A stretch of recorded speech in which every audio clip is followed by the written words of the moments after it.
Oi, Anna, that sure was a spooky story in this government job where we're supposed to classify spooky stories. Yep.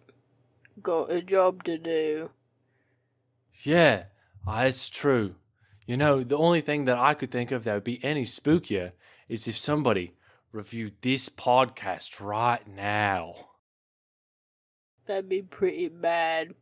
I bet the host would do some awful British accents. Welcome to Podpodcastcast.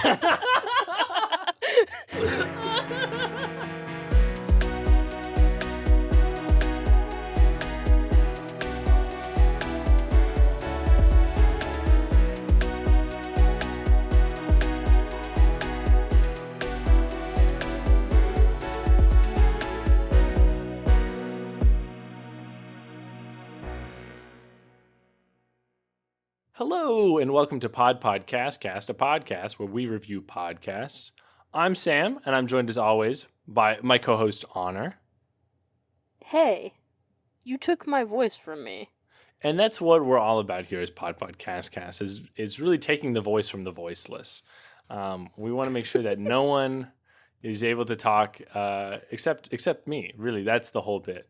That's why I'm telling you not to listen to other podcasts. Just listen to me. Is that a good tagline for this show?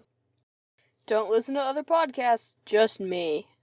And usually I would say that's a terrible, that we don't stand by that.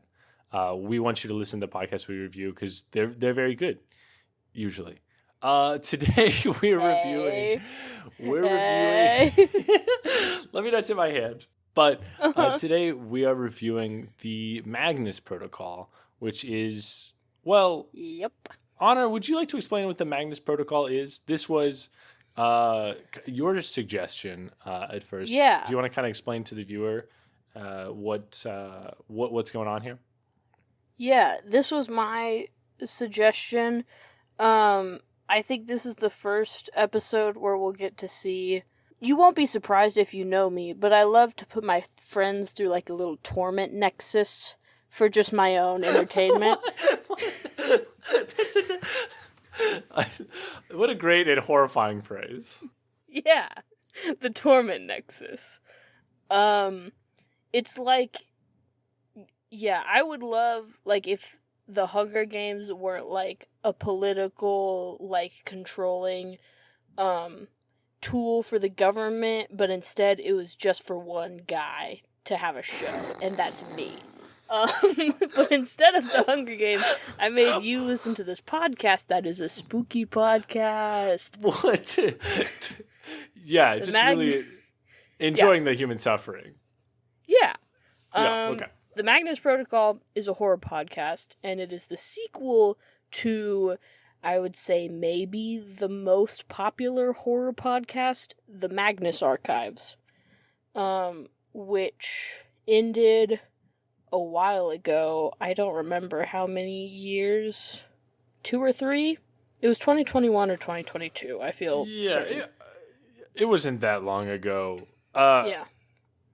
Dear listener, just to be clear, the Magnus Protocol is a new show, but it is on the Magnus Archives feed. So the podcast you're gonna look up is Magnus Archives, but you'll see if you scroll down, not very long, you'll see Magnus Protocol episode 1. Yeah, and at least on Spotify, where I listen to it, and I assume they do this on other things, because it's got, like, the cover art, and they have completely different cover art for it. So you'll scroll, you'll see you'll see green and black for 1 billion miles, and then it'll turn red, and you'll be like, yes, the Magnus Protocol. Yes, this is not the case for Apple Podcasts. You will just have to read, unfortunately. Oh. Well, that's sad. Get good. Is when it just says mag and then a number, is that the Magnus Archives? Yes. That is the Magnus Archives. So yes, the Magnus Archives had 5 seasons, 200 episodes total. It got really popular. Like I said, I feel pretty confident in saying it's the most popular horror podcast. And then they decided to do it again. And fairly recently, they've been putting out episodes for the sequel, the Magnus Protocol. And now, my idea for this episode was that at the beginning of episode 1, you'll hear Alexander J. Newell, CEO of Rusty Quill, introduce himself and be like, thank you all for, like, supporting the Kickstarter that made the sequel possible, yada yada yada. If you're new to the podcast, this is a great place to start. And I was like, oh, that's a bold claim, Alex. Could I throw my friend Sam in without any context of the prior 200 episodes? And then I decided to ask you to do that. And I did. You did. And so the Magnus Protocol then is well, I have a lot of thoughts on what it is, but I'm so excited. Essentially, it's, it's supposed to be this kind of episodic, kind of serial, like you could tune in at any time, but there is a continuing story, a horror podcast. Our listeners might be like, what is a horror podcast? And I think that's a great question. Ani may be able to field that question better than me, but it's not like, it's just like reading horror stories. It's just reading like a short horror story. Like, I imagine there's exactly this kind of podcast out there or something very similar where it's just like reading Edgar Allan Poe to you. And it's like, oh, the spooky frights of Halloween or whatever, right? So the Magnus Protocol has 20 episodes out right now as of recording.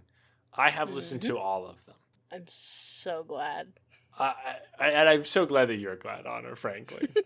It is important to note that the Magnus Protocol, unlike a lot of the podcasts that we've talked about, does not have an ending. It is an ongoing podcast. I think it's not finished yet. Yes, which is important to note, and I wish that I had taken better note of that before I started. I told you, because I knew you were going to be like, Honor, where are the rest of the episodes? Yeah, so I got in ahead of time. I will try to keep my, journalistic objectivity, but I was not a little bit dismayed when it ended, and really about 1/4 through episode 20, I realized that this is not actually the end episode, even though I thought it was, and I was I think the other cars that were next to me on the highway were a little concerned.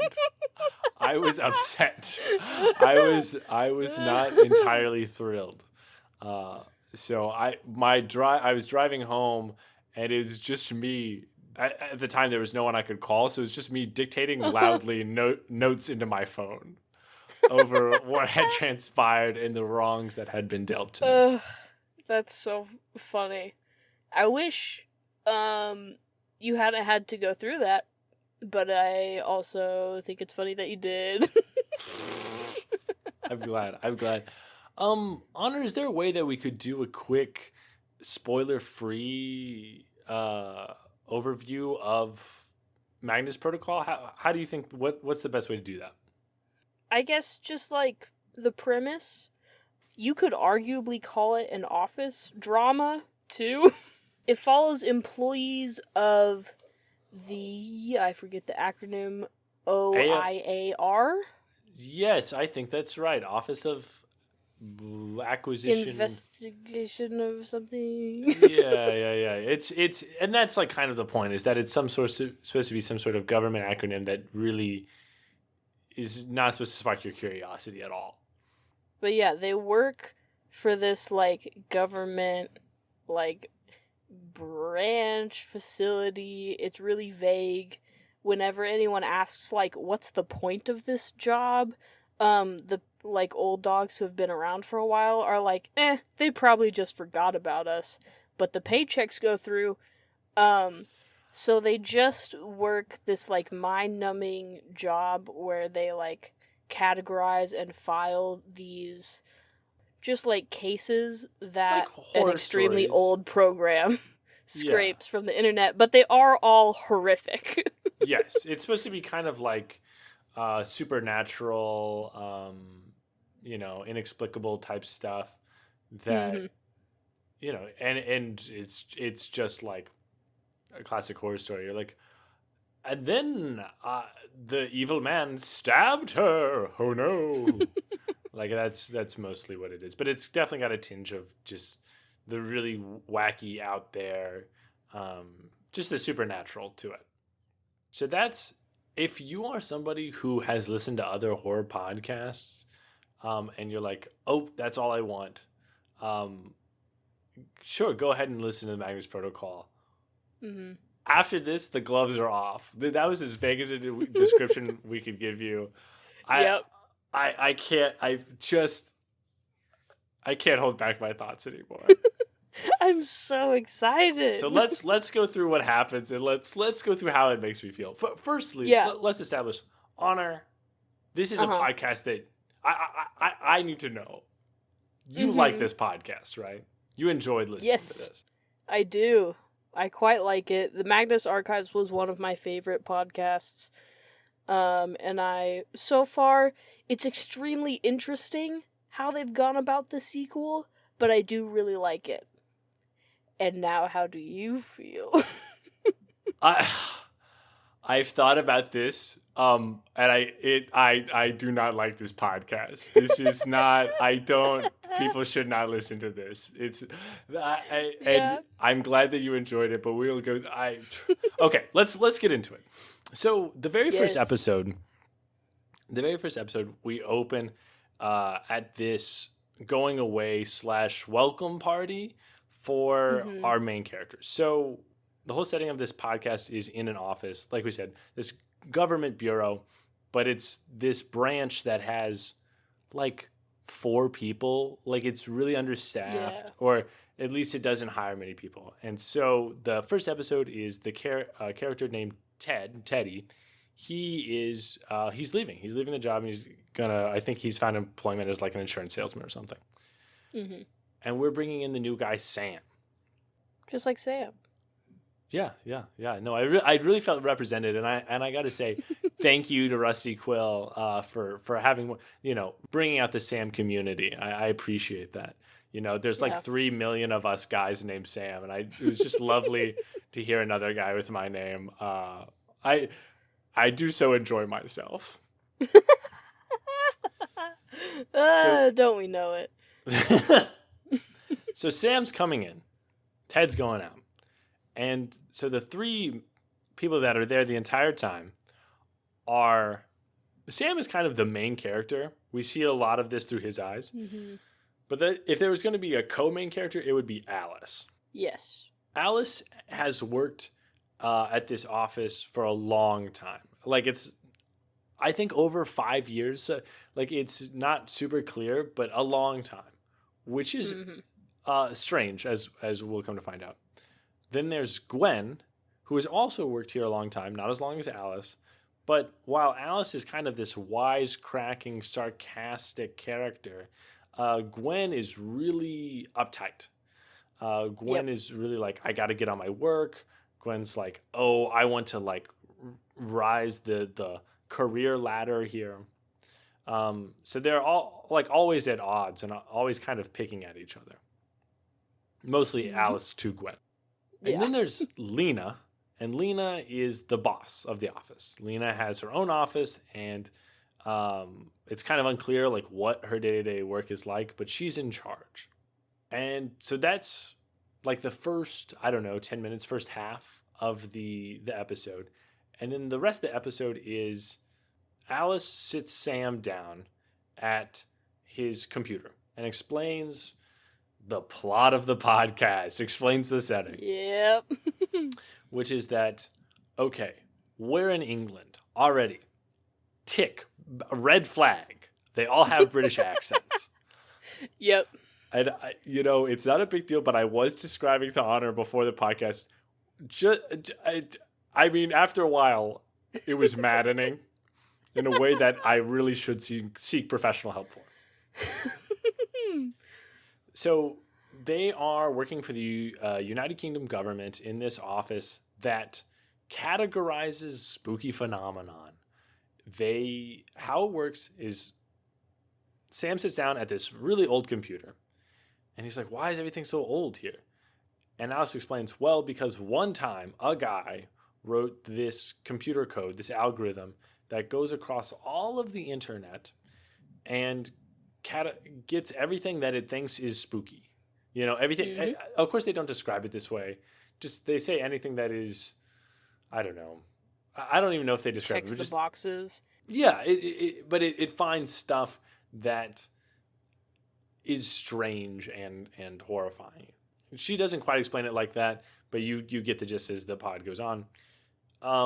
This old computer algorithm that they call Freddy, it can't be replaced. No one understands how it works. So they have to keep all this old equipment. And it's so broken that the poor IT guy, Colin, can't fix it. It's totally incomprehensible. And furthermore, sometimes when it gets it's supposed to give them these cases, these spooky things it finds on the internet. And it's supposed to give them for the person, Sam, Alice, Gwen, to read and then categorize. But sometimes instead of giving a text, you know, it could be anything, an email or a report or a forum post, instead of just like giving them the physical whatever, the text for them to read, it reads it out loud. And that is the most ridiculous and contrived reason to have them read out a spooky story. Because I knew you would feel this way, and I'll come back to that. Yeah. Oh, okay. All right. I'll calm myself then. Uh-huh. Freddy occasionally reads out these stories, and then after they read out the story, I forget what the first one is about. I shall pull out my notes as I am wont to do. I remember that one of the first. I don't think it was even the one that got read out loud. But Sam just like read it in his head and then vaguely was like, "Oh my gosh, like creepy, like dolls, like." And then there was one with like the trash or something. And it was interesting because it was just like so vaguely spooky in a way that was very similar to one of the early episodes of the Magnus Archives, where the whole like case whatever story was like this guy found a trash bag full of creepy dolls and a trash bag full of teeth. That was the story. I thought you were going to be like, a guy found a trash bag full of creepy dolls and a trash bag full of really cool teeth. Fun! Yep. I pulled up my notes, and Honor's right. So Sam first reads a story to himself, and then Freddy reads one out to him. And that story is about a guy who goes spelunking in an abandoned building. Which I wrote down verbatim, spelunking in an abandoned building? I don't think that's how that works. Mm-hmm. I believe spelunking is reserved for caves, because I like speleology is a cave word, whatever. Anyway, Freddy reads out this story about a guy going into an abandoned building, a burned down building called the Magnus Institute. Whoa. I don't know what the Magnus Institute is at this point, but I'm like, oh my gosh, it's a reference to this other show? That's so cool. That's so crazy. And then, so Freddy reads it out. Sam's like, whoa, that was crazy and kind of horrifying because the guy in the story goes like insane or whatever. And Alice is like, yeah, okay, so but how this works is we're going to categorize that. So they have this big paper binder, which I get that they're using old computers, but they can just also have separate computers. Whatever. Also, this would be way better if a computer... Okay, I'm okay. Uh-huh. They have this big paper binder that has all these classifications and codes. So instead of just like attaching tags to it, like someone or a computer would do, they write out this really long alphanumeric code for no reason. And Sam's like, isn't this kind of crazy? And then Alice is like, yeah, but we get paid. Which is like, sure, I guess it's a rationale that doesn't make any sense. And who's paid? Whatever. That's the episode. That's Yep. the bit. I think they go out to a pub afterwards. Oh, last thing to get into the setting bit. This all happens at night. This is a night job for no reason. There's Yes, it is. It's just office clerical work in the basement of a building. There's no reason that they have to work at night. It doesn't make any sense, and it's so stupid. Okay, all right. We're to that point, listener. This podcast is to me. This podcast is I don't know. I don't like it. There's a lot of things like this that are like, this doesn't make any sense. There's no explanation. And it just makes me like mildly annoyed because they're referenced a lot. This concept of like, hey, so the rest of the podcast is them going through this exact same format. Sam and Alice, and then sometimes the other characters talk at the beginning. Then there's a spooky story read out, and then the characters talk at the end. The spooky story is not related to whenever the characters talk. Nope. And that's what happens. This is just, and then there's kind of a plot that develops via the characters talking on either side of the main chunk of the podcast. The main chunk of the podcast is not related most of the time to the plot that's happening in the podcast. Yes, but it does gradually get more and more related. Like, I think the last 4 or 5 episodes, it was like, okay, every single one of these stories is directly related to what they're doing. Is kind of related. Like, okay, so here's the thing. I'm gonna lay this out right now. Yeah. So I've kind of laid out the format here. The most interesting part of that first episode is meeting all the characters, which you do for most of the episode. You meet all the characters, and they get to dialogue, they talk back and forth, they explain what's happening. And I have to say, I like these characters. They are all interesting, at least a little bit, well acted, fairly well written. It's enjoyable to hear Alice, who was Sam's ex-girlfriend, kind of just like dig on him sometimes, and be like, "Oh, you total buffoon," and he's like, "Yeah." And it's interesting to hear Sam, who's kind of nervous or at least new to this whole thing, talk to other characters, and he's like, "Oh, hey, what about this?" And he'll talk to the kind of the touchy IT guy Colin, and Colin will be like, "What?" And that's fun. And I'm like, love Colin. Colin's great. Colin's fantastic. So listening to these characters is good and enjoyable. Mm-hmm. And it took me, I don't know, 15, maybe 10 episodes to realize that that's not what this podcast was about. And it's the most frustrating thing.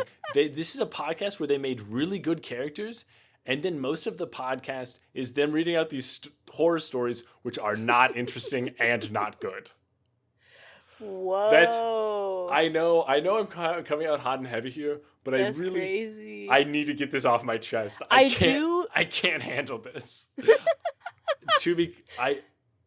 I do want to ask a key question. I'm ready. Are you a horror fan? Okay, Anna, that's a great question.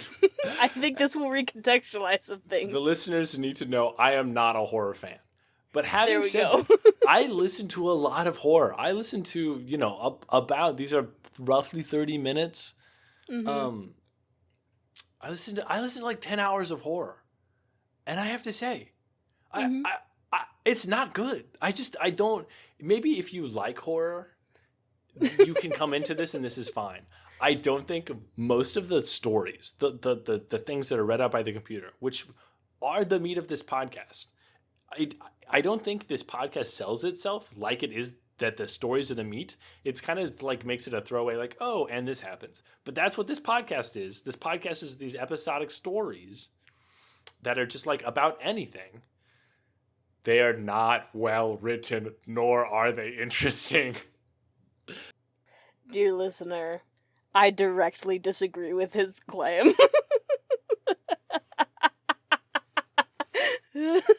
please disagree with me because I need to talk to and maybe argue with somebody about this to feel sane. Because I listened to so much of this, and I think it took till episode 3 to write some like passive aggressive notes. Episode 3, there are 3 notes. Guy turns into tree. Would kind of like a supercut of all the character bits without stories, and saving grace is that it is short. It's episode 3, and I'm like, I can't do this because I'm thinking, where are my the characters? I like those, and then you took them away from me to like have some weird story about a guy who hallucinates and like becomes a tree. Okay, Honor, please set me straight. Set me straight. Bring me back down to earth because I'm floating all around up here. I am not okay. I will point out, it's really funny to me how much you sound like Colin. Because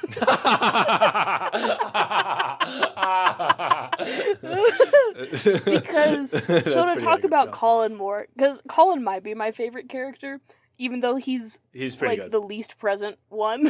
That's so true. But that's of his own volition. Like, he's the IT guy who works there and like has been in this grapple with Freddy the program for forever.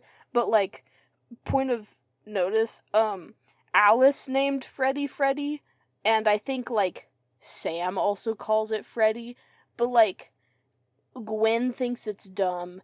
Colin is like, don't give it a name. I think it's called Freddy is an acronym for something.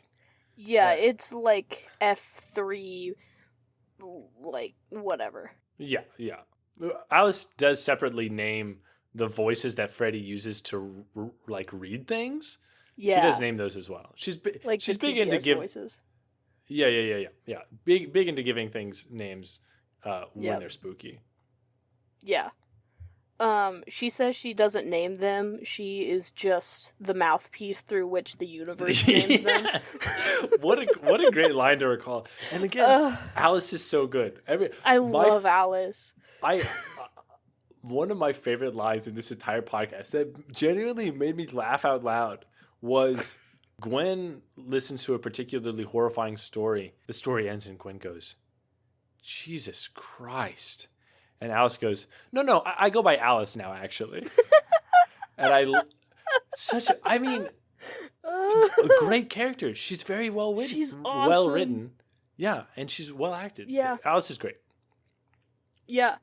So you sound like Colin because Colin is kind of like trapped in this role where he's like, I have to be around this thing and it's driving me crazy. And I hate it. Yeah. Well, I also think, much like Colin, I am correct.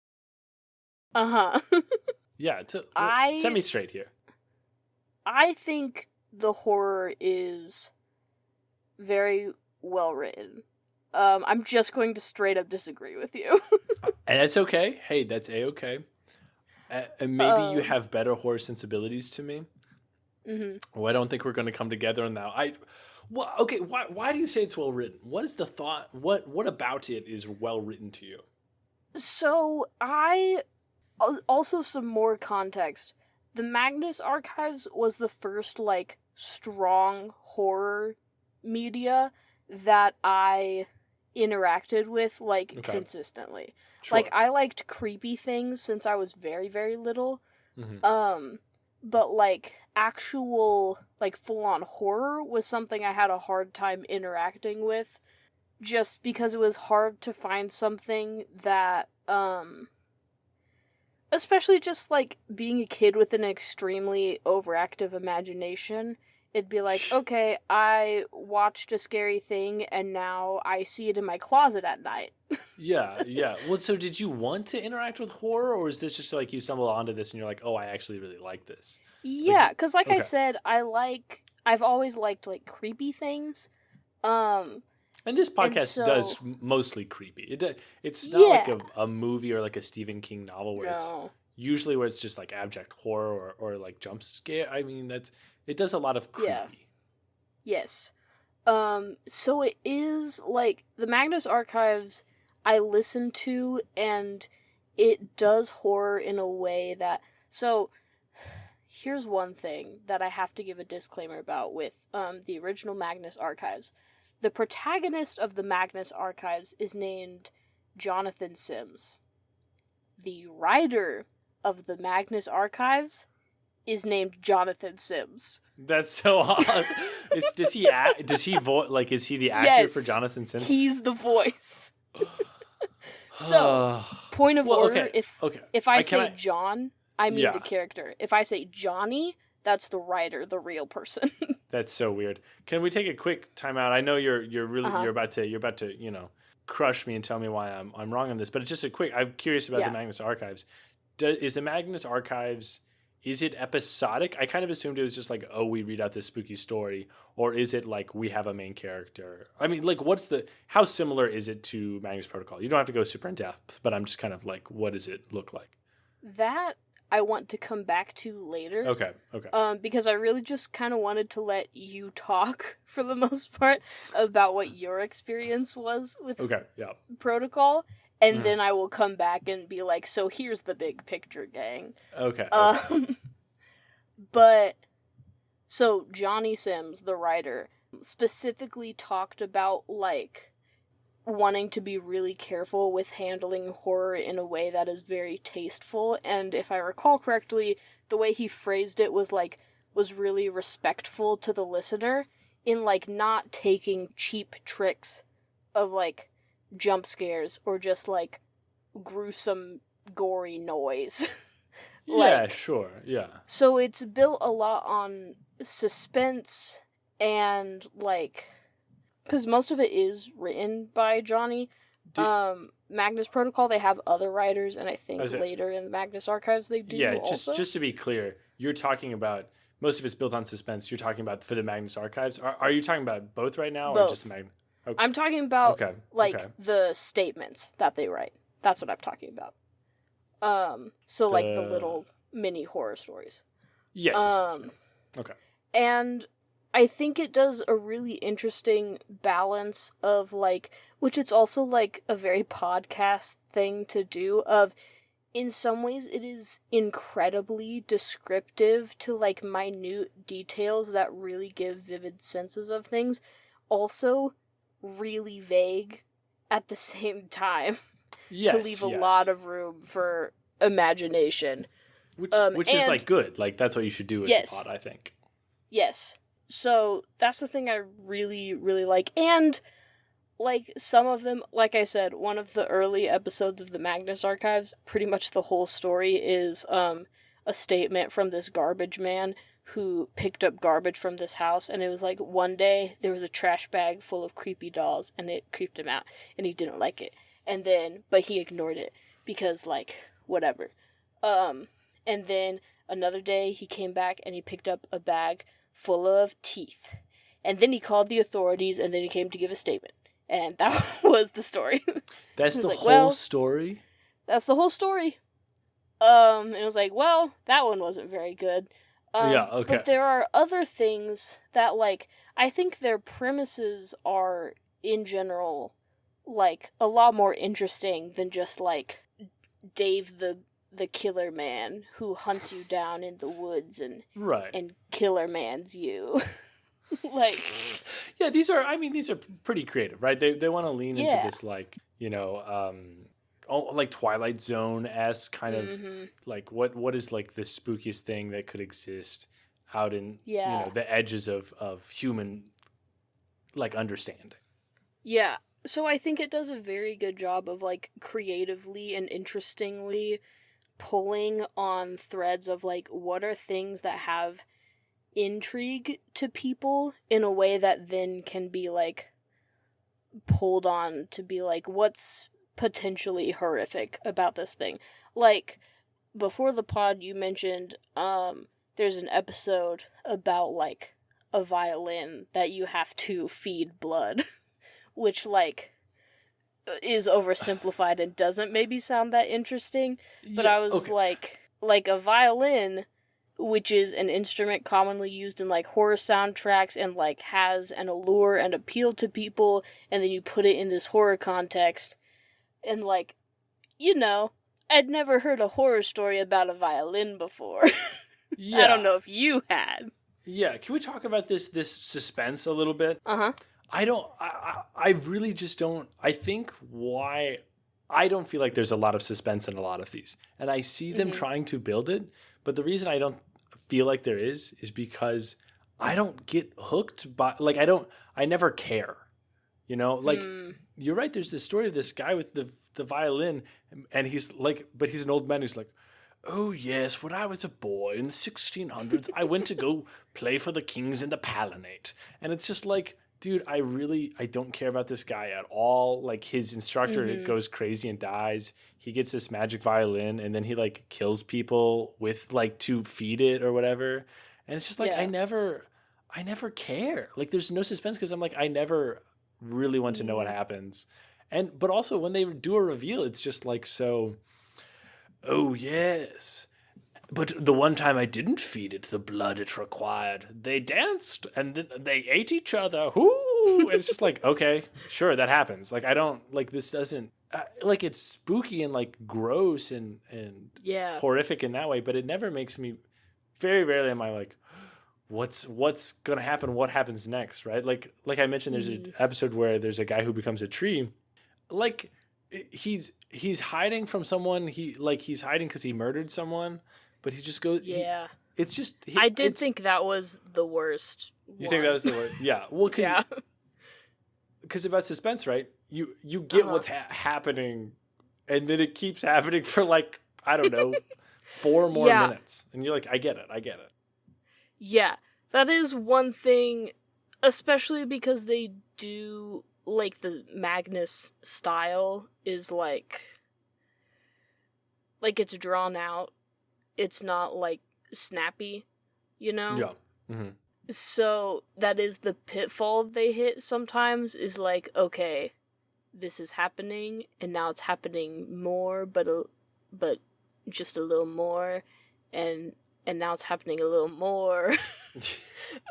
Yes, that's you're very right in that they all follow a very similar arc of, well, there's this thing, and the listener can pretty quickly get like what's going to happen. It's this kind of thing in comedy and I suppose in horror as well, where you like establish a bit and then you just escalate until it's like, you're like, aha, you know, this was, you know, here's the kind of the crazy finale. But a lot of these are just like escalate. But there's like never anything that escalates it in a way to me that's interesting, because you usually get it by like right about after the first thing has happened. They're like, that's strange, and it's like, oh, so this is what's going to happen, you know? That's how it felt for me. I don't. Does it grab you more?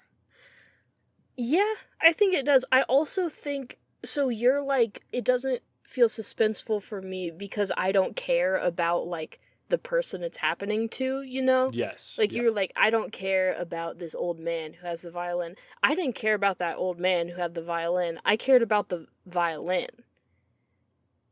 Like, I think to me that's kind of what I feel like the difference is in, like, my personal experience. Sure. Is, like, I don't care really about, like, the quote-unquote protagonist of the statement, story, whatever. Yeah. I'm here to be like, okay, there's this thing going on, there's maybe this, like, other entity at play, I have an idea of what their deal maybe is, am I right? Okay, there's confirmation, I'm right, or, oh, that's a little different than I thought, and, like, okay, interesting thing that happened. Yeah, you're almost in it for the mystery. Yeah, this, and I can see that, but to me, I never felt like there was that mystery never got me, because it is either not explained or like fairly predictable.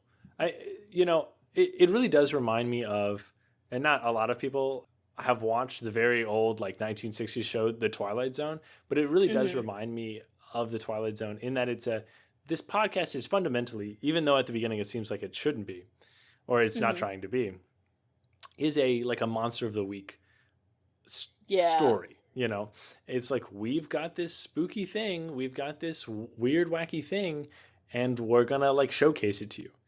Except what this podcast doesn't do, that I feel like the Twilight Zone, this kind of like hugely popular show when it came out, does really well, is there's not often a twist, or there's not often like, you know, the Twilight Zone didn't frequently explain things, but it let you come to a point where you're like, oh, and I get what was happening here, or oh, this crazy thing happened.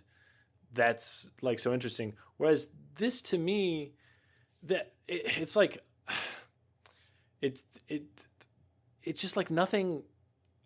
Definitely, it's almost hard to describe, because obviously there's a major change in the state of the story at the beginning and at the end, right? Like some, you know, in one of them, like this person gets consumed by this reptile shop that's flooded with snakes. And obviously there's a big difference in the beginning and the end there. But there's nothing that makes me like go, oh, I wonder what happened here. I mean, there's nothing like that. Like, to me, there is no mystery. Like when, you know, the shop owner explodes into snakes, I'm like, okay, he exploded into snakes. I'm not really curious, because I know they're not going to explain it. And it also, unlike, again, the Twilight Zone, I don't know why this is the thing I fixated on, but it reminds me of it a lot. There's no, like, sometimes in the Twilight Zone, if they don't explain something, there's like a kind of moral. You know, there's like, oh, and this was, you know, don't treat your appliances bad or they'll come to life and kill you. You know, there's nothing, to me, it feels, to gain in these stories. That I don't get a satisfaction out of like being able to predict what happens. Because I don't know. I just never feel like I care very much. I think that's fair, honestly. Like I said, I still enjoy them. And I think... Yeah, for sure. Especially for people who are like, I want a spooky thing to like put in my brain and think about. Like, it scratches that itch for sure. I will maybe get into the Magnus Archives more now. I think it doesn't do as good a job with those as the Magnus Archives does. I think maybe if you listen to the original Magnus Archives, you'd feel more of those, like, sometimes they have not really a moral, because, like, you know, treat your appliances good or they'll come to life and eat you isn't an actual moral. It's important to know. Away. It's important to know. But, like, there is something like that, you know? Yeah. Where it's, like, almost a moral, like a point.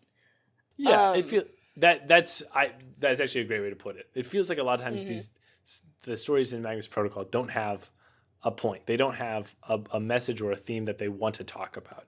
They just want to write something spooky, which is somebody, and I think this is somebody who's not just, you know what I mean? Like you say, this fills that itch for me of like, I want to think about, oh, that's kind of an interesting way to create something strange and uncanny and spooky. I don't have that. So for me, it felt like there wasn't a lot else there in these stories. Yeah. I just think, like, I think for you, it would be way more of an uphill climb for them to get you snagged, you know? And I think I'm going to keep calling them statements, because these, like, short, contained in the episode horror stories in the Magnus Archives are explicitly called statements, and they're much more... It's, like, some of them are entirely self-contained, and it's just, like, almost they help, like, set atmosphere of being, like, this is a spooky podcast, and spooky things are gonna happen and have happened in the past. And these are, like, the things in our protagonists' minds, because it's what they're reading and listening to. Are you talking about the Magnus Protocol or the Magnus Archives right now? Magnus Protocol. Okay. But then there are some statements where, like, Okay, so to get into a more specific thing that does have to do with the characters outside the statements, Gwen, the character who, like, wants to climb the ladder of the job and, like, is real stuck up, she gets a promotion. She, like, blackmails her boss into giving her a promotion. Which we kind of skip over that bit a little, you know what I mean? She's like... blackmails her. But she then starts... Basically, her boss is like, okay, you want to really know what's going on and to, like, be a part of all of this? I want you to listen to this case, and then now I have an envelope for you, and, like, she takes this envelope to these horrific entities, where then you're like, oh, they're here. Like, they're not just in the voice in the computer. It's like one of them shows up to her office. She doesn't even go find them. Right. Yeah. So Gwen becomes this externals liaison. So yeah, Gwen becomes this externals liaison, and you get introduced to more of like what is actually happening here, because the characters debate, well, how real is this stuff, you know, or is it all just spooky stories on the internet? And obviously the natural explanation is it's all just spooky stories on the internet. But the fact that they're classifying it for their job is very strange. But so Gwen wants to know, you know, Gwen thinks it's real. She wants to know what's up. And so she becomes this external liaison. And the first episode where she gets to do something with that was my favorite episode. I loved that episode. Well, I shouldn't say I loved it for this podcast. Yeah. Yeah, so I like that episode a lot. That's episode 10. And there is no Freddy reading in this episode, which in my opinion is really what makes it the best.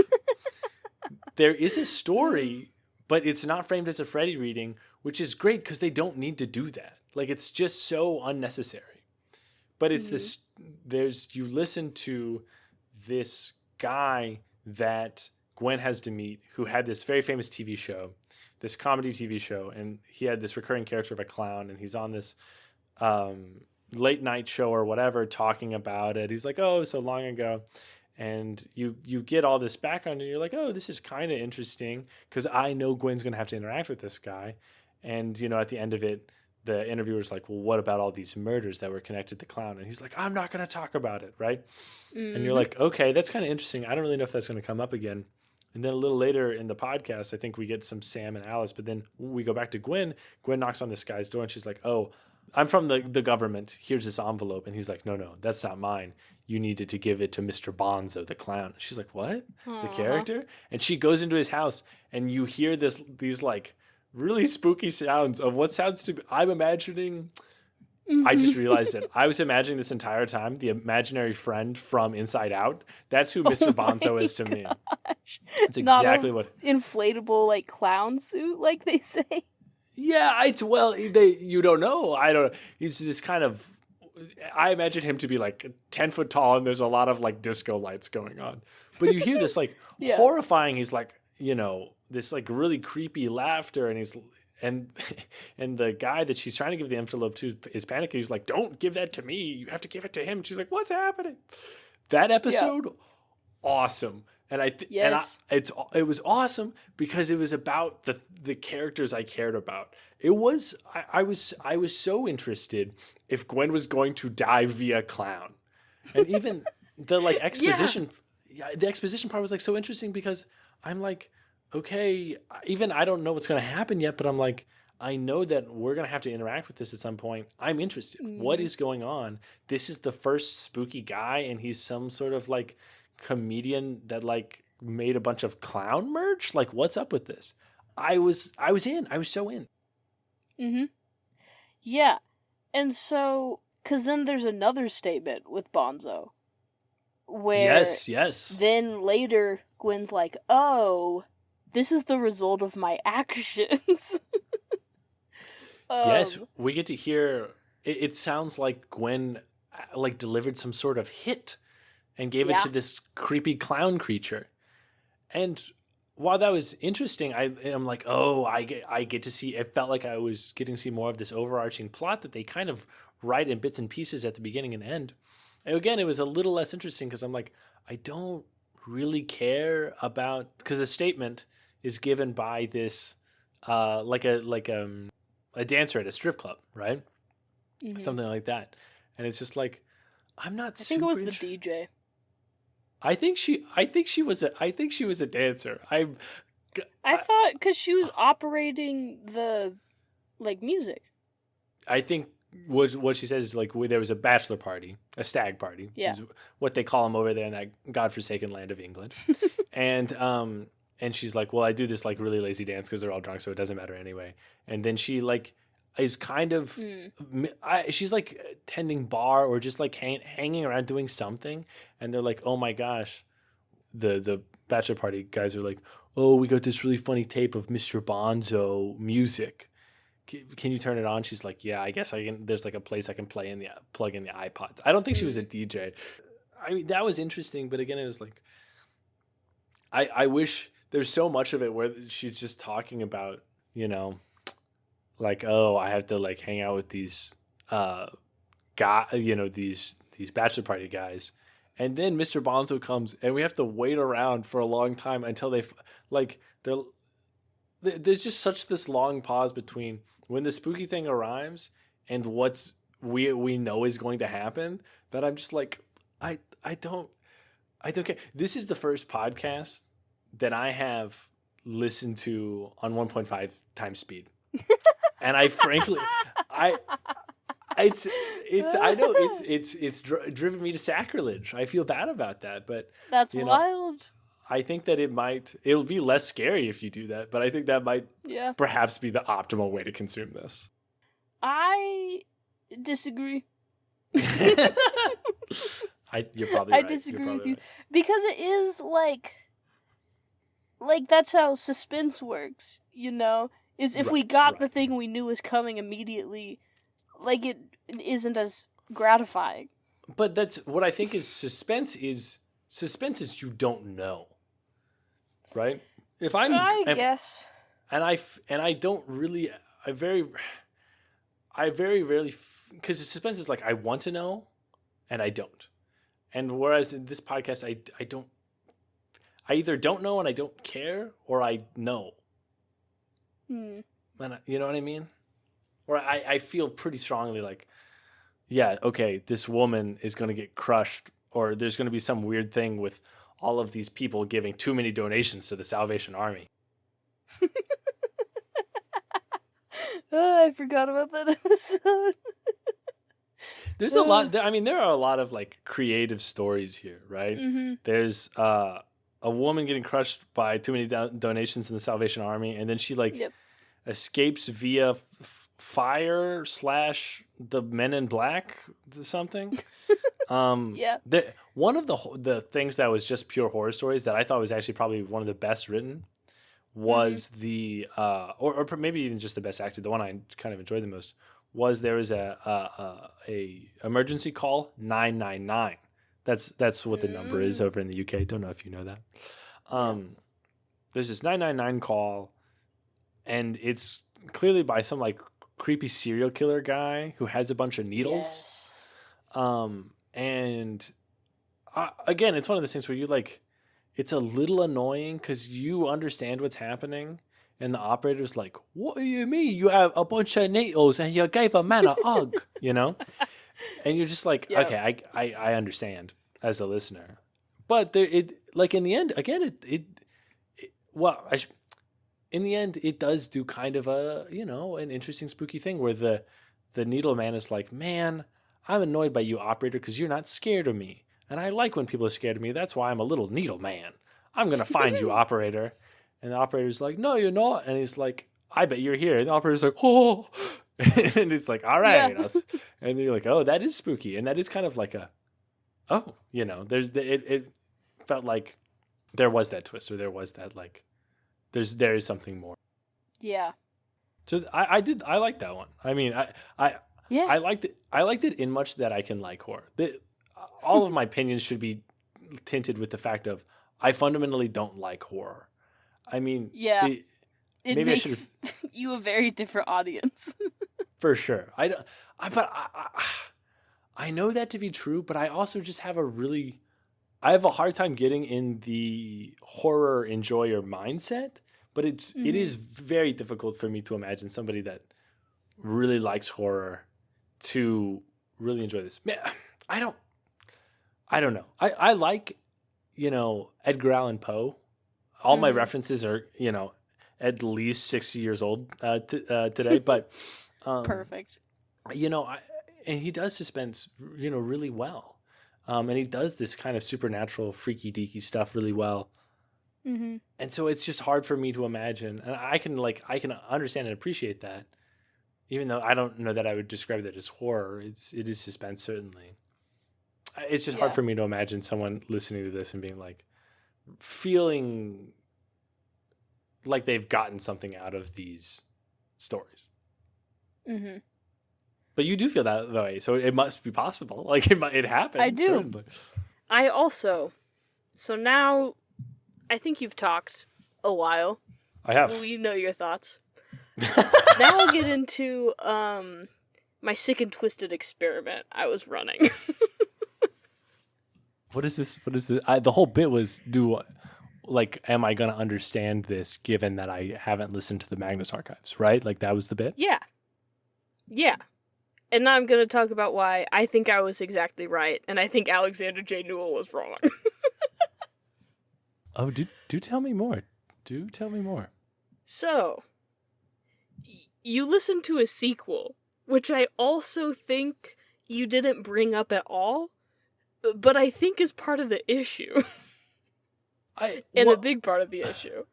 It could be, but it doesn't really feel like you're listening to a sequel because there are references to this Magnus Institute, and that feels like that's where the overall plot is going. Uh-huh. But it doesn't... I feel like that's part of the mystery. Like, I'm not supposed to know what that is yet. Yeah.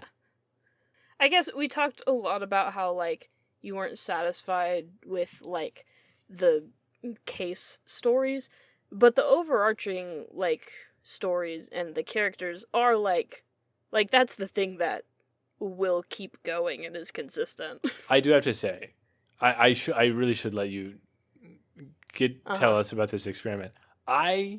It should be noted, I liked all the characters, and I was interested. Like, that part of the reason I was very frustrated when this ended at the last episode I could listen to, or it didn't end rather, was because I'm interested in the plot.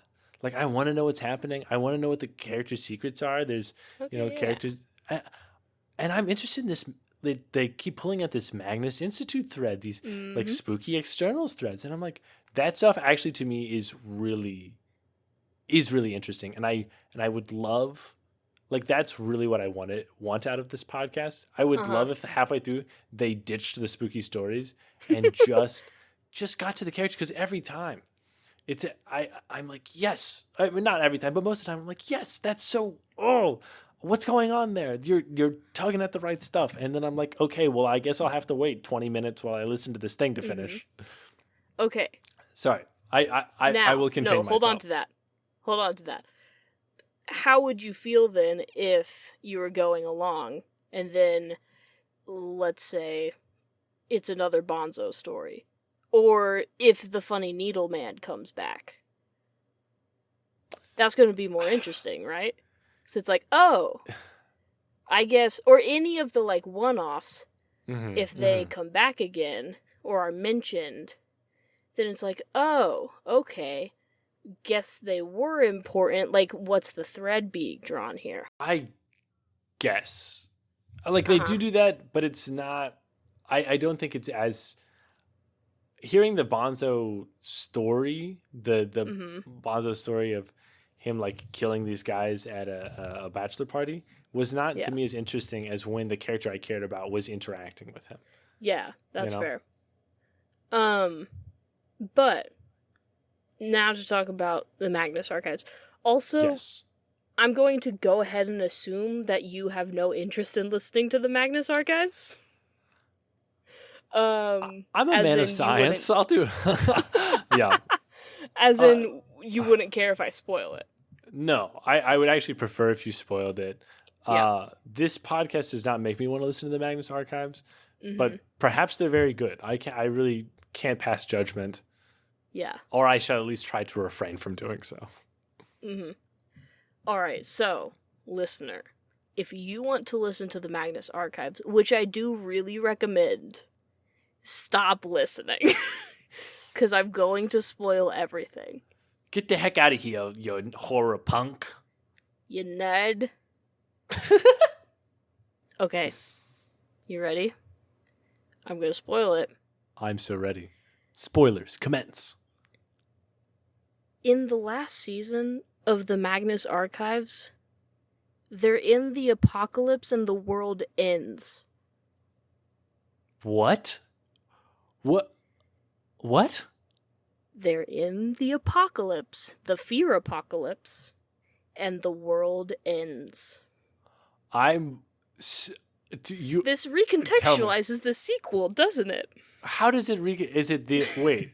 But okay, what? Hold on. Now I'm confused because in the Magnus Protocol, the Magnus Institute, which I assume the Magnus Archives is about, is destroyed, is defunct. It burned to the ground.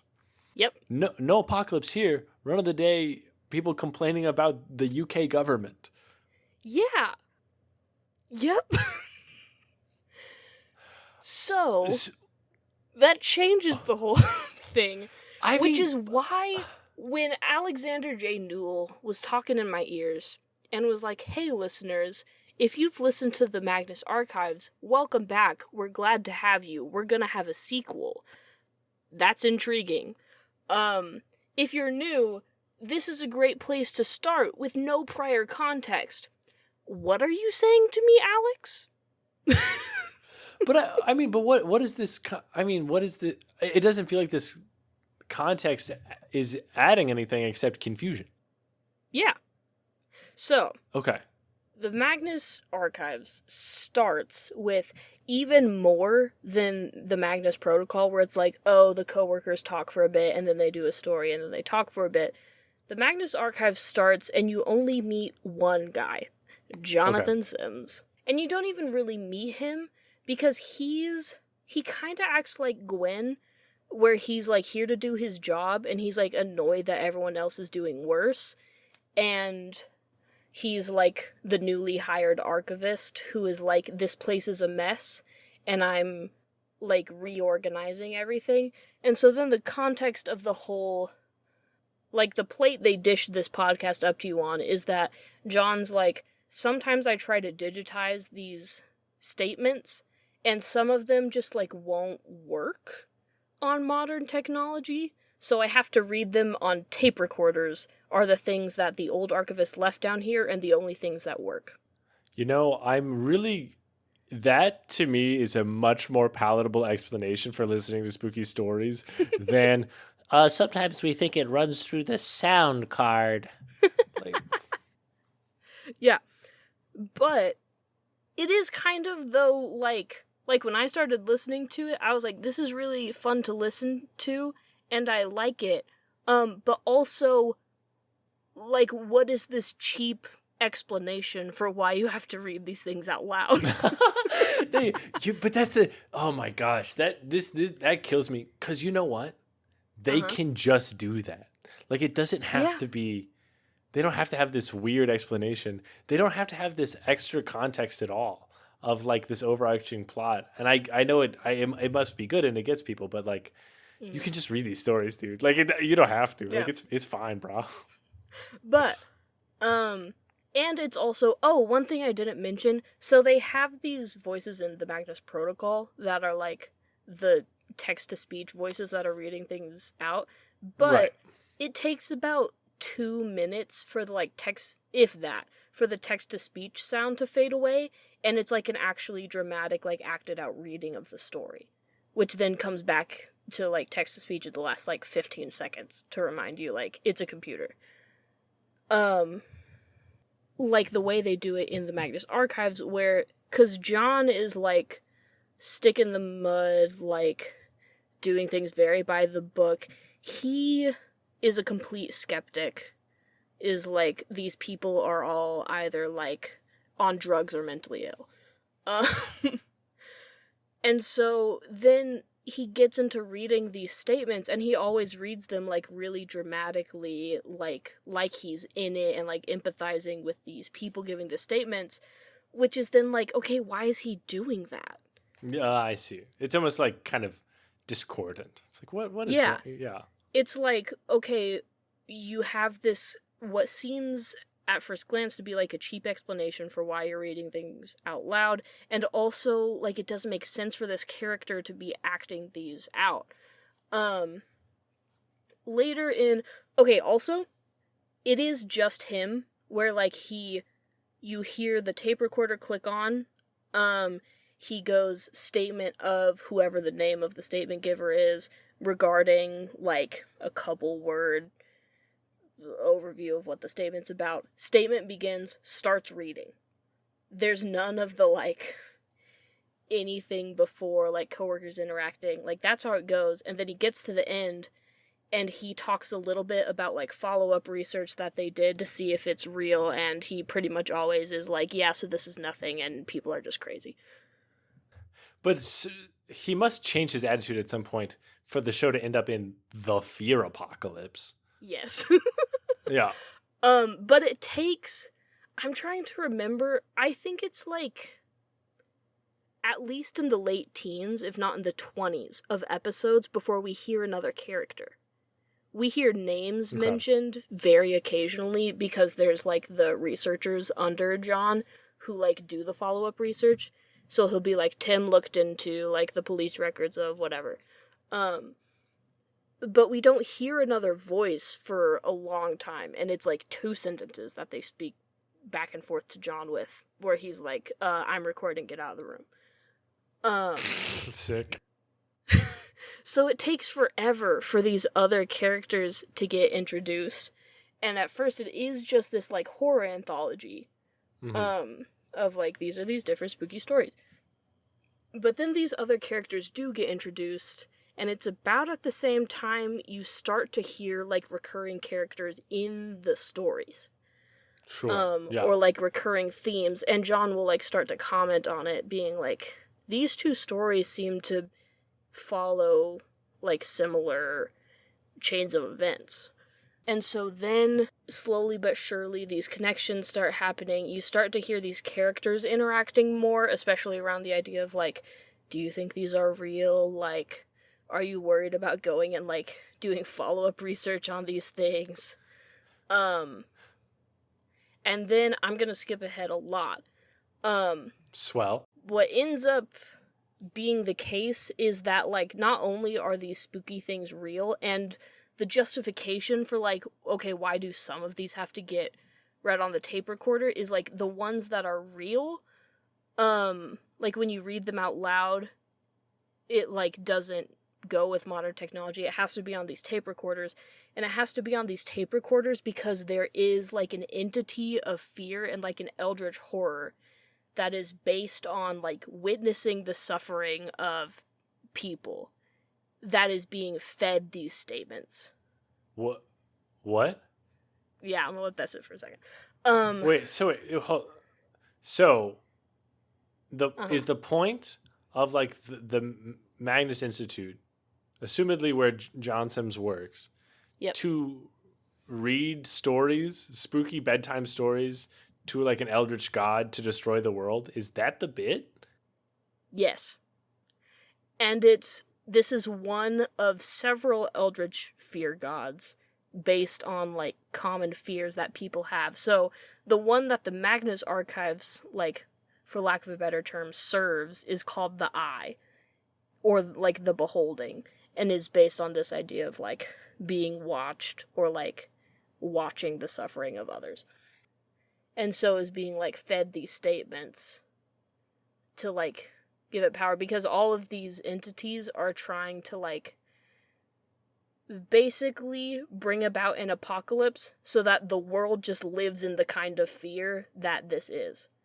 So, like, the dark is another fear, and the dark just, like, wants to get enough power to create a world where it's always dark and everyone's afraid of the dark. And, like, that's the whole thing.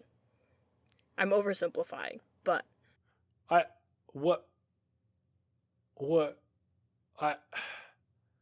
So then Why? this is also... What? Okay. Yeah. What is the... Okay, Yeah. Please continue. Yeah. So then this is also the reason that, like, John, who's been now wrapped up in this institute, because it's like, again, it's like this thing of, like, the stuff you're reading is supernatural and real. Also, the thing you didn't realize is the company you work for is actually also a spooky thing that you're trapped in. Which then makes it, like, now you're the little people in the spooky stories. You're not just reading them. So then, this is how the apocalypse gets brought about. Because John is the archivist who is being, like, turned into this. Because he's feeding the eye these stories and is, like, becoming wrapped up in it as a part of that. And then is, like, basically because the eye is, like, manipulating him to keep feeding him stories. Which this is the reasoning behind why he, like, when he reads these stories, even if he doesn't believe them, he's, like, acting them out and stuff. Sure. Is because it's, like, supernaturally drawing him in to it. And, like, once he starts reading, he can't really stop. Okay. But he doesn't really realize that until way late. And then he reads a statement that was, like, designed by the guy who is in charge of the Institute and is, like, serving the eye on purpose, to be like, hey, kickstart the apocalypse. And then he does. And then they're in the apocalypse. And so the world's kind of over at that point. It's just, like, fear and, like, horrible things happening everywhere for the eye to witness. But then they're like, well, is there a way to undo it? And John ends up dying at the end with, his boyfriend Martin, because they, like, it's, like, a tragic end, but it's, like, well, it's kind of because you both suck a little bit by being bad, horror entities. But you had to die so that the world could maybe be unover, but it's still, like, the world ended for a bit, so things are not the way they were before. And then we get to the Magnus Protocol, and they're in normal England. Dude, I just, like... I am summing up 200 episodes. No, I'm with you. So... I have, like, so many questions on, like, why this is, like... This... Is there, like, a rationale for why these guys are trying to bring about the apocalypse? Like, the big bad men? Yeah, so it's... Okay. Because it's these entities that are, like I said, based on, like, the common fears that people hold. So, like, people who are scared of, like, being watched all the time. You know, like, the feeling that someone's watching you is a common thing. Yeah. No, I'm with you. So, it's, like, these entities have existed as long as, like, humans have been afraid, basically. Or even, like, they kind of touch on at one point, like, even... when animals are afraid, like, it feeds these same entities. But it's basically, like, these entities can't directly influence the world. They have these, like, avatars, like Jonathan Sims acting on behalf of the Eye. So it's, like, these entities, like, avatars in the world who, like, act for them and, like, do things to feed them and stuff. And so they want... to, like, bring the end of the world, basically, so that instead of, like, basically them trying to break into the world to be able to, like, manipulate it more, they just want to change the world to bring it closer to them, so then they can be, like, they can just hang everyone's out. Afraid of, yeah. Yeah. That is the rationale. I can't tell if that's, like, a super interesting plot development or if, like, it's not interesting at all. It was extremely interesting when I listened to it. I suppose. Yeah. Yeah. And in that context, the Magnus Protocol could be super interesting. Yeah. Because the mystery you're trying to figure out is what happened to the world. Yeah, well, it's also like the mystery of like what happened to this podcast that you really liked, assumedly since you're listening to the sequel. Having said that, I still, even if that with that context, standalone, I don't think this is a good podcast. With that context, I still don't think this is a good podcast. Well, because you didn't listen to the first podcast. That's true, but they're progressing this mystery that you want to know so slowly. When it feels like it could be so much faster if they just gave me all the beginning and if you give me the beginning and ending 2 minutes of every episode, I'm perfect, great. Well, not to mention like the like. It's about 4 or 5 minutes till the Magnus Protocol starts every episode. Mm-hmm. Like it's a lot of ads. I appreciate there's no mid rolls. God bless them, but it's a lot. Yeah. I can see how this podcast super hooks you because there's such a big mystery that you want to figure out. I am also hooked by the mystery of it, like not having had this context. Mm-hmm. But my other gripes are still there. Like the meat of this podcast, which is not the mystery, is uninteresting. That mystery is like I wish that once they got this done, they would give me that super cut. Give me all the story bits, and then because I might actually like that. Like now that you've also given me extra context for a mystery that I was already curious about. Oh, that's interesting. Give me more of that. Well, okay, I'm going to try one more big attempt to, like, fight for the Magnus Protocol. Yeah, win me over. I appreciate that. To win you over. Because like I said, it's 200 episodes of podcasts that I'm trying to, like, convey, like, how this flows into the sequel. Especially, again, my point with this episode was to be like, I want to use Sam as my sick and twisted guinea pig to prove Alexander J. Newell wrong.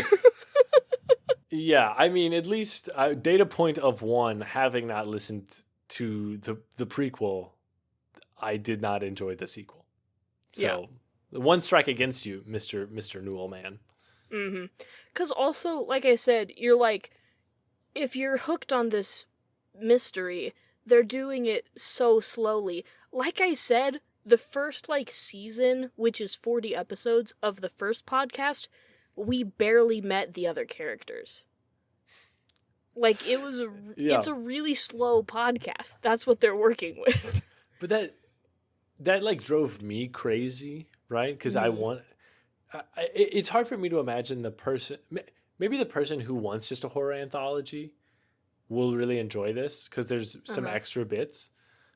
Maybe they won't because they don't want the extra bits. The person that's in there for a story podcast, I think will struggle. But I think honestly, Honor, I think if you have listened to the Magnus Archives and you start with the Magnus Protocol, like if you got through and enjoyed 200 episodes or even like the last 50, I can see you having a ball with this pod. Yeah. It may not be the same as the original, but I can really see that I think that's who this is made for. Somebody it is. Who likes this format a lot. Yeah. Which also, I'm going to hit a couple other things that are like things me as a returning listener, I was paying attention to. So these are going to be like bullet point things. The 3 like text-to-speech voices are the same voices as Jonathan Sims. Martin Blackwood, who was another of the main characters and died with Jonathan Sims at the end of the original podcast. And then a third guy we've never heard before. That's Augustus? Intriguing. Yeah. Never heard him before. I mean, he could just be a voice actor. I mean, he could just be a voice actor, British man. It's also like, did they do this on purpose? A bunch of these things are like, did they do this on purpose? Oh, so Gwyn's surname, it's Gwyn Bouchard. which you wouldn't really have a reason to pay attention to in the credits of the show unless you listened to the original and knew that the head of the Magnus Institute, who was also revealed to be, like, Jonah Magnus, the founder of the Institute, who kept, like, reincarnating himself in different bodies and, like, was also an eldritch being. His name was Elias Bouchard. That's crazy. So you're like, how are they related? Because they made that choice. Yes. It has to be something. And they make a reference, not infrequently, to, oh, well, your family. Oh, well, your last name. Yeah. You know, about Quinn. Yeah. So it's like, what's the pull here? Because also the thing is, Elias Bouchard was, like, originally a random kid who was, like, an intern at the Magnus Archives, and then was just, like, the next in line for Jonah Magnus to, like, reincarnate himself into so he could live forever. So it's That's like, what's awesome. the significance? That's a cool thing to do to the interns. Yeah. Yeah. Alice, there was also a character in the first, series named, she was called Daisy, but her name was Alice. So it's like, okay, are they related? Because you've already pulled the surname, and then you're gonna have Alice, but also Johnny has a tendency to just name everyone the same thing. There's literally, like, 4 different Michaels in the first podcast. Well, it's like, know, is this on purpose or is it not? Yeah. What were other things?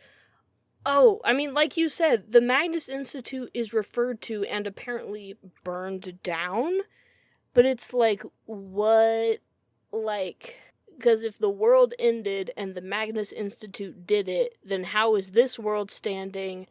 And also everyone's kind of like, what's the Magnus Institute? Because, like, if it was the same world, they all know what the Magnus Institute is. It killed everyone. Yeah, right? Yeah. Mm-hmm. There's some funky revisionism going on. Yeah. And I think the last thing I'll say, sort of in defense of the Magnus Archives and Protocol, is that, like I said, there are these fear entities that become, like, the main sort of point of the podcast. Is that there are these entities, they're trying to bring about their own versions of the apocalypse to change the world, to, like, suit their needs and wants. And they have these avatars who are, like, doing their bidding in the world.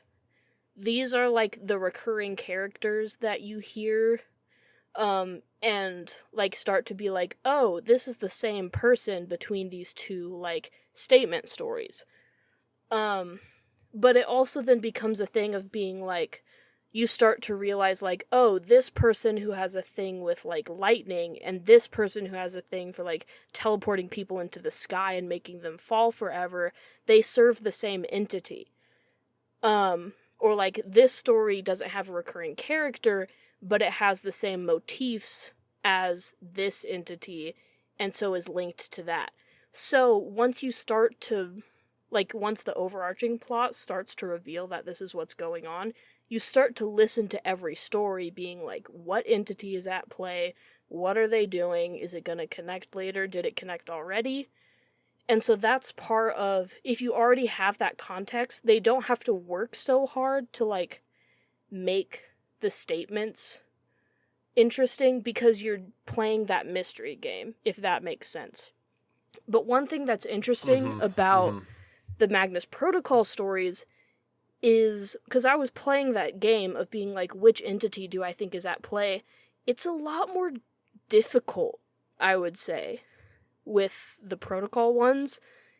I think they're trying to make it more confusing. Which is a thing that, like, then I think is part of what's making that same thing you're feeling of being like, what's the point of this story? I think is what's making that effect, is because they're making these stories that past listeners are listening to, trying to, like, pull clues out of, and they're, like, switching up the game so that it's not just the same thing, which for me then is, like, more interesting, I'm more engaged, I'm really, like, trying to search, and have to put more effort in, it also, I think, is making it a worse experience for someone who's not doing that. Well, I don't know if them changing up like what like old gods these people are supposed to be serving, changing that up if it is making it worse. I think even if you were able to clearly identify like, oh, this guy serves that guy, this guy serves that guy, this is the kind of evil that they're doing, and they gave, I think even if they did that where it made perfect sense to you, it still would be the same, because given this context, I'm so with you. It feels so clear to me now that the point of these stories is not to have like a good story in of itself. It is to do what they reference in the podcast, to start drawing connections between all these different things. Even when they do these first ones that don't, it feels like they've totally taken me out of the story or the flow of the narrative of my characters for like 15 minutes. Where it's like, and there's again, how I feel like there's this hollowness to them. Like they're just not, I don't, like there's nothing for me to grab onto, and it feels so discordant. It feels just like there's nothing there. If you have all this context, I see now, it makes sense to me. Each one of those is like, you're there. Like say you've listened to Magnus Archives. You're like, okay, I want to know what's happening. I'm really interested in what these characters have got going on. But you're like, once it gets to the meat of the podcast where they tell you a spooky story, you're rubbing your hands together. You're like, oh, yes, let me figure this out. Whereas not even having listened to 20 episodes now, I don't care. Like there's nothing. Yes, they reference things that have happened or will happen, but these connections are so faint, and at this point it doesn't sound like they mean anything. And I've listened to 10 hours of podcasts. There's just nothing there, and I don't care at all. Like they mean nothing to me. So I feel like this does make sense to me. I think it's probably fair to say, if you've listened to Magnus Archives, then this is going to be kind of more the same, and it's got more mysteries for you to dig into. It's just like a sequel. It's a book too, or it's you're like, oh, I'm back. Yes, let's do it. Yes. We're back in this world. I'm doing the same stuff. This is what I liked the first time. Yeah. If you don't have that, if you haven't gotten over whatever the initial hurdle is for the Magnus Archives to really get into and love that, this podcast, it's not there. No. The idea, if they really think that this is going to get a listener who maybe a horror listener, maybe, but a listener who hasn't listened to the Magnus Archives at all, I just don't. They're providing a story, but told in a way that makes no sense and is frustrating to listen to. Mm-hmm. But I think that's a fair point. I think you really have. I feel like you have opened my mind, because I'm like, it just felt so strange, a lot of the decisions they made, and I still think that some of these stories are like just not well written. Like they're strange and jittery, like just the way. I think there's a couple they fell short on. Yeah, I agree with you. But it makes like I feel like you have. Someone's actually told me, no. This is the purpose of what this is. This bit is not for what you think it is. And I'm like, oh, okay. Yeah, I think your honor, I think this was a cruel and terrible experiment you played. But I think you much like, the mad scientist is from time to time, you were vindicated. This is not. I'm so glad. Yeah, I know. I pat on the back. You really did put your detective sleuth hat on, and you're like, dear creator, I think you're incorrect. I don't know if they realize that about this podcast, that this is not what it's not what they think it is. It's not a good standalone podcast, but or if it's just a marketing play so that someone's like, oh, I heard about this thing, but I don't want to listen to this crazy long anthology. Yeah, I don't know which of those two, if it's something they think or something they're just trying to market. Either way, I don't think it's correct. Yeah. this was my opinion. And now it's fact.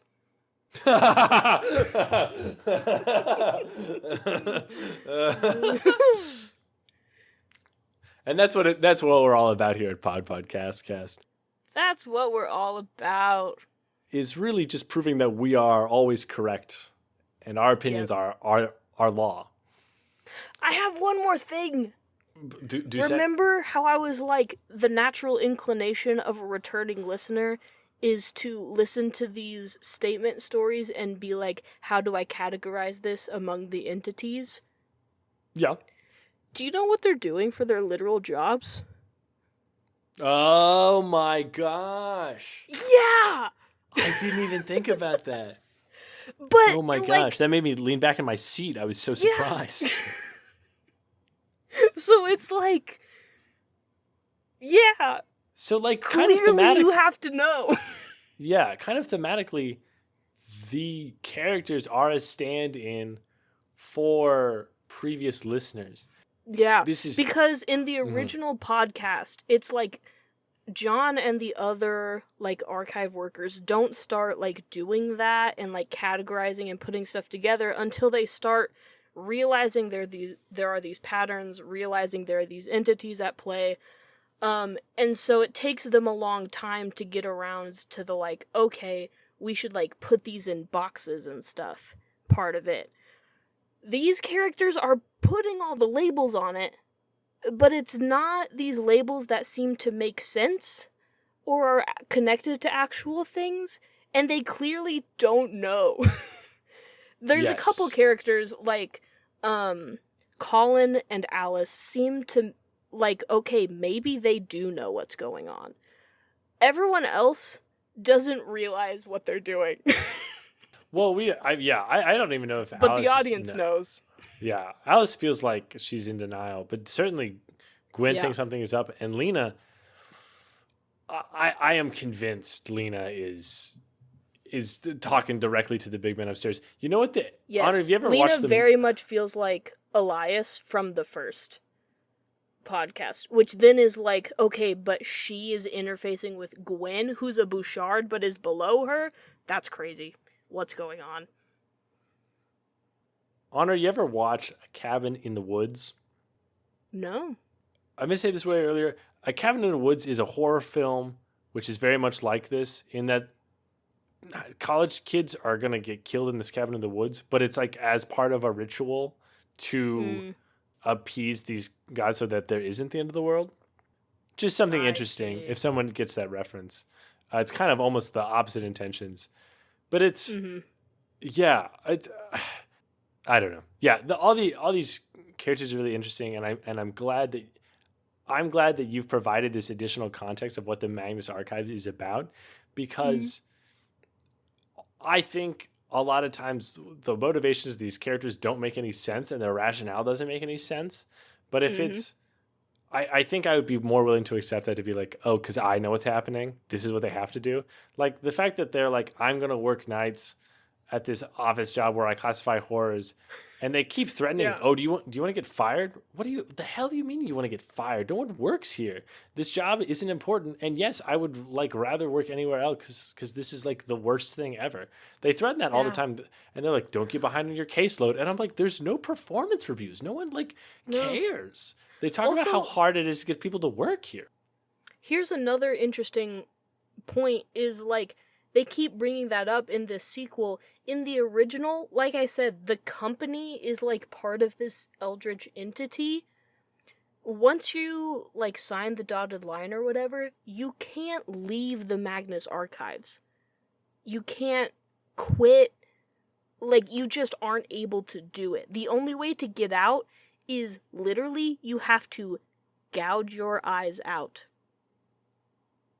What? You have to get rid of your eyes so that you can leave this entity corporation of fear. But then in the protocol, all the time, they're like, if you don't like it here, quit. Yeah. But so what? But then it also means just like willy-nilly? There's also, it just made me feel like, well, there's like no reason that any of them should be here. This makes no sense. They get like that's how I felt a lot about this. Yeah.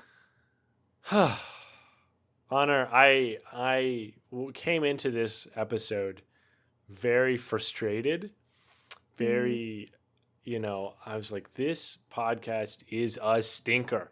And you know what, dear listener, I stand by that. This podcast is a stinker. But I really do feel like you have given me some clarity and some perspective here. And it makes me feel like I understand much more what I was listening to. And even if it was intended for me as an audience member, it was not made well for me, but it was, I think, made well and interestingly for other people. And I hope, Honor, you keep listening to it and enjoy it. Yeah, I will. Let's do some final thoughts. I want to just recap. I think the Magnus Protocol is, it kind of lies to you at first and makes you think that it's going to be this character-driven story podcast where it's actually this horror anthology. And I have to say, the horror stories themselves are not that interesting to me, not that well written. However, I think this podcast is very well produced. We talked in Midnight Burger, like sometimes Midnight Burger doesn't handle all like certain settings like crowds or whatever things very well. This podcast does a great job getting whatever background sounds it needs. Yes. Fantastic, really fantastic. And this podcast really left me wanting it to be different than it was. There were some good things. There were some moments where it really shined and where I was like, yes, and moments where it made me laugh, and I really enjoyed it. But on the whole, those moments were too far separated from me to recommend it. To me, this podcast is a 1.5 out of 5 spooky monsters. It's really, there's just not, I mean, like I said, it was by episode 2, episode 3, where I was, in my notes, I was like, what are we doing? Like, I don't understand this, like why they've structured it in this way where I felt like they were burying the lead. Mm-hmm. Honor, what'd I miss? You missed that I disagree with you. And I disagree with you because I have this extra context. I disagree with you, but you have proven me exactly right. And that's all that matters. I came into this expecting you to be lost and not get the point. So I feel vindicated. I'm glad I was able to explain and maybe relieve some of your frustrations, particularly because I was the one who put them upon you. I don't hold that against you, but I appreciate the clarity, certainly. I do appreciate you going along with my sick and twisted little experiment. So thank you for listening to 10 hours of a podcast that I knew you wouldn't fully understand. That's our burden to bear as reviewers. I mean, we do that for you, listener. Yep. For you, dear listener. I, as someone who is returning to the Magnusverse, Magpod, do truly really enjoy this podcast. It is, in some ways, very familiar. In other ways, extremely different. And really refreshing in that way. For you to be like, if you're here for the characters, which is the best part, like, that's actually not what the podcast is about. There's way more character and, like, overarching plot in this, like, so much more than the original, and it definitely is the point. We'll split there. We'll split there. They're great. Yeah. They're great. Yeah. And I am saying all of these things 100% as, like, from my perspective as a returning listener, these are truths of my experience. Not to say that yours are wrong, because that is your experience as what is not this a nonsense? returning listener. I know, you just say, hey, punk, you're wrong, okay? Hey. I got 200 good episodes to tell you you're wrong, all right? Go listen to those good episodes. Come on back. Yeah. Well, okay, as a returning listener.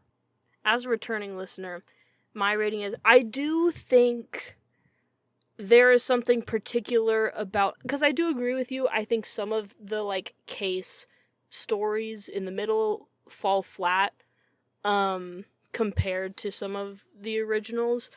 I think they will probably get better and be more like, here's the point, the further the podcast goes on. But I did really love a lot of the early Magnus Archives, like, individual stories, so was a little disappointing on that end. Characters, I love them. They're really good. So, there are things that I think the Magnus Protocol maybe doesn't hit as well as the original. For the most part, I think it's pretty phenomenal for a sequel for people who are coming back. Because I'm glad they didn't just try to be like, here's more of exactly the same thing, because you won't live up to that magic. Yeah, right, of course. Which is what's happening a little bit, but they have enough new things and being like, okay, what's going on here? Because I thought the world ended. All of that's intriguing. So, my personal rating would be 4 out of 5 spooky dial-up noises, in particular because there were five seasons of the Magnus Archives, and I will say the first 4 seasons I loved. I listened to the whole podcast, and then I listened through it again, except I didn't listen to season 5 because I didn't like it as much as the rest. So the 4 out of 5... So interesting. That's my rating. Perfect. And listener, you can send us your rating. Let us know which one of us was off base. Clearly, one of us is dead wrong. If you've listened to the Magnus Protocol or the Magnus Archive, please send us your thoughts to podpodcastcastpod@gmail.com. We will read them out on the next round table. And make sure, leave a 5-star review. If you don't want to listen to any more horror reviews, leave 5 stars and say, this sucks, don't do this ever again. We'll listen. I'm beholden to the stars. That's the only way you can reach me. We can't review our own podcast, so you have to. I've tried, listener. I've tried so many times, okay? We need you. Sweet. I think we did it. I think we spooked it out. We spooked it up. Honor, thank you for joining me as always. I'm excited to hear. Thank you for being my guinea pig. I'm so glad. Alexander J. Newell, if you're listening, I love your work. I am right, though. Sorry. She is right, I have to say. You're certainly not correct. At least, that's the bare minimum. Both of you may be wrong, but he definitely is. Yeah. Perfect. All right. I'm excited to hear our listeners' thoughts on this one, Honor. I appreciate your thoughts big time. We will see you all in the next episode of a Podpodcastcast. Podpodcastcast. Bye.